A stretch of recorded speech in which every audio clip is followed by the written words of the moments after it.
Hello elves, and welcome back to Warhorse by Michael Morpurgo. This time it's for chapter 6. There was, all about us on the ship, an air of great exuberance and expectancy. The soldiers were buoyant with optimism, as if they were embarking on some great military picnic. It seemed none of them had a care in the world. As they tended us in our stalls, the troopers joked and laughed together as I had never heard them before, and we were to need their confidence around us, for it was a stormy crossing, and many of us became overwrought and apprehensive as the ship tossed wildly in the sea.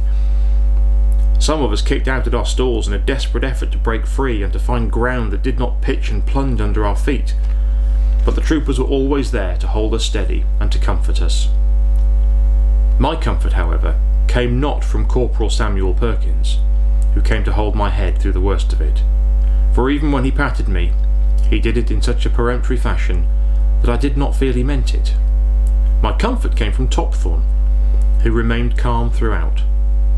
He would lean his great head over the stall and let me rest on his neck, while I tried to obliterate from my mind the sinking surge of the ship and the noise of uncontrolled terror from the horses all around me.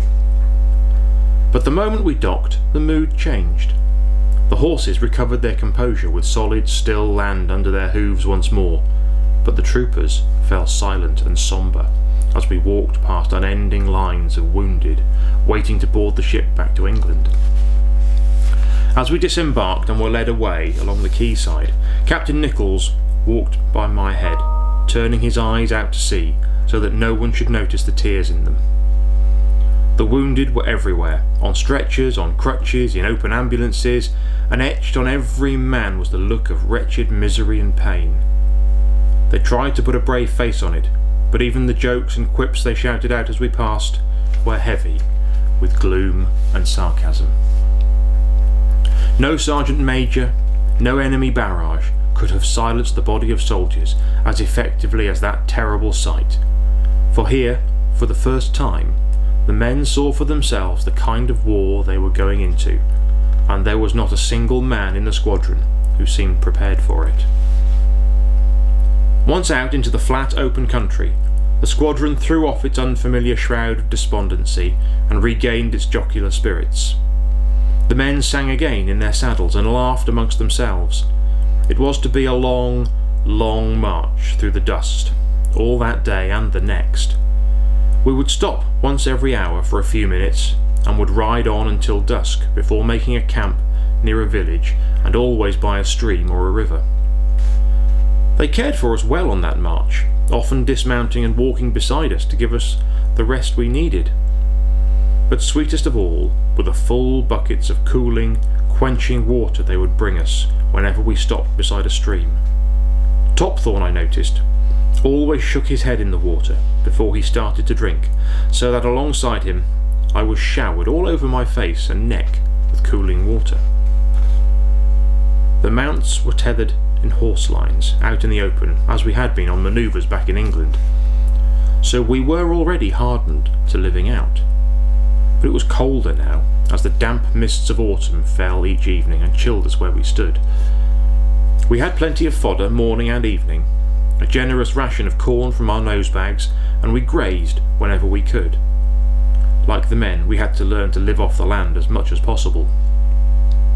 Every hour of the march brought us nearer the distant thunder of the guns, and at night now the horizon would be bright with orange flashes from one end to the other.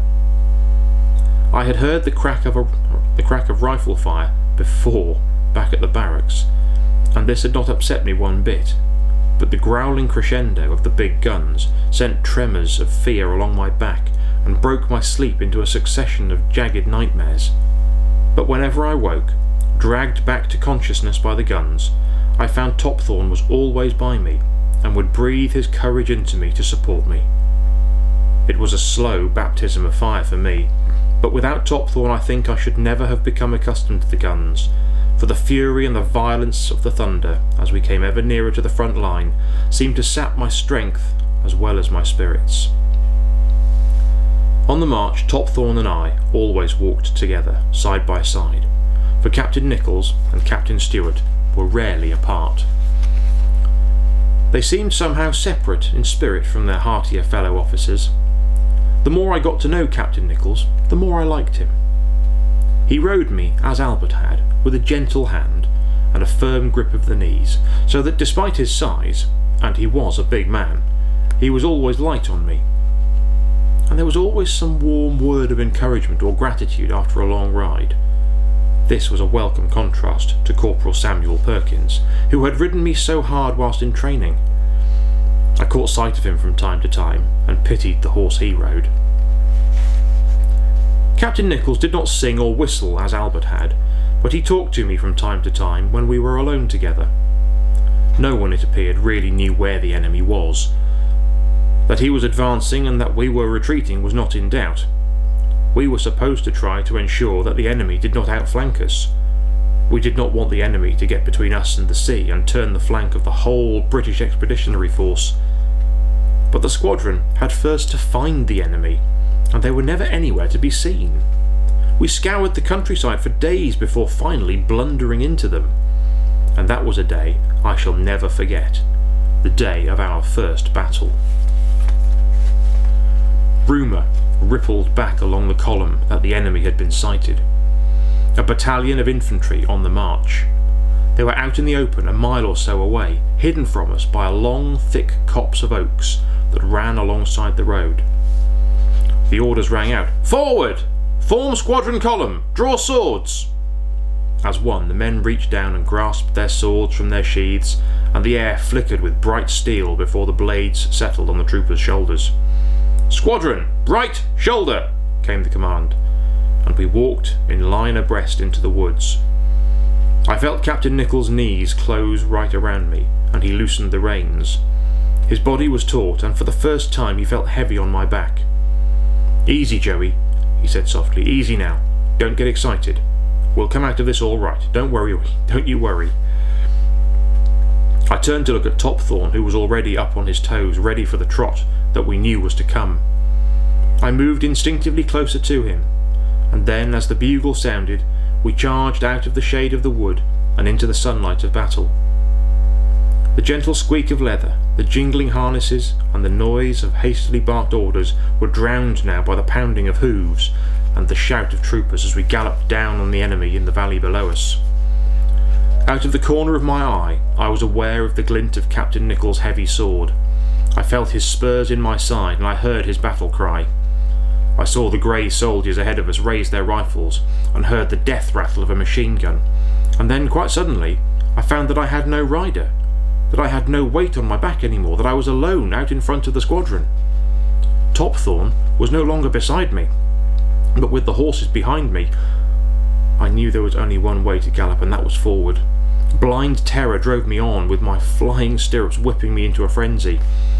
With no rider to carry, I reached the kneeling riflemen first, and they scattered as I came upon them. I ran on until I found myself alone and away from the noise of the battle, and I would never have stopped at all if I'd not found Topthorne once more beside me, with Captain Stewart leaning over to gather up my reins before leading me back to the battlefield. We had won, I heard it said, but horses lay dead and dying everywhere. More than a quarter of the squadron had been lost in that one action. It had all been so quick and so deadly. A cluster of grey uniformed prisoners had been taken, and they huddled together under the trees whilst the squadron regrouped and exchanged extravagant reminiscences of a victory that had happened almost by accident rather than by design.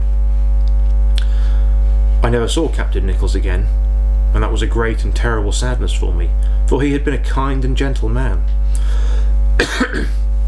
and had cared for me as well as he had promised. As I was to learn, there were few enough such good men in the world. "He'd have been proud of you, Joey," said Captain Stewart as he led me back to the horse lines with Topthorne. "He'd have been proud of you the way you kept going out there. He died leading that charge and you finished it for him. He'd have been proud of you."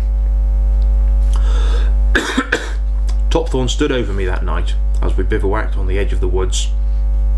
We looked out together over the moonlit valley, and I longed for home. Only the occasional coughing and stamping of the sentries broke the still of the night.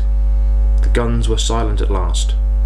Topthorne sank down beside me, and we slept. And that's the end. Chapter 6. I will see you again for Chapter 7. Bye for now.